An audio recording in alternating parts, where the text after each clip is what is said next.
Hello दोस्तों, नमस्ते, प्रणाम। हमारे YouTube चैनल में आपका बहुत बहुत स्वागत है। और मैं एक भजन गीत गाने जा रही हूँ। कैसा लगेगा कमेंट बॉक्स में जरूर बताना और लाइक सब्सक्राइब करना ना भूलना। और मेरा नया चैनल है संगीत बाई किरण, तो इनके चैनल को आप लोग सपोर्ट करें। और चैनल अभी नया है संगीत बाई किरण, आप लोग भी इनके चैनल को सपोर्ट करिए। तो आप सबके बीच में भजन दोनों बहन मिलके सुना रहे हैं। आपको कैसा लगेगा कमेंट बॉक्स में जरूर बताना। गुरु चरण मिले ना बड़े भाग्य से, गुरु चरण मिले ना बड़े भाग्य से। जौ हम जनती गुरु घरे है रमा, जौ हम जनती गुरु घरे है रमा।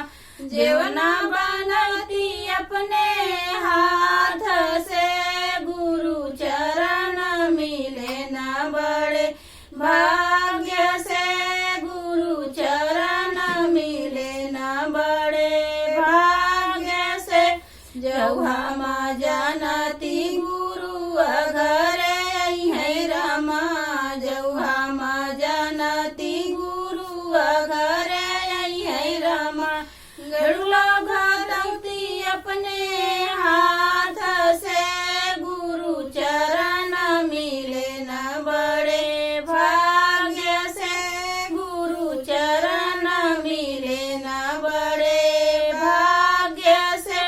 जौ हम जनती गुरु घरे है रमा, जौ हम जनती गुरु घरे है रमा।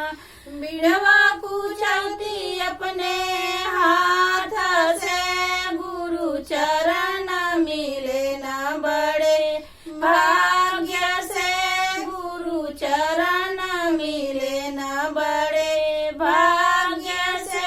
जौ हम जनती गुरु घरे है रमा, जौ हम जनती गुरु घरे है रमा।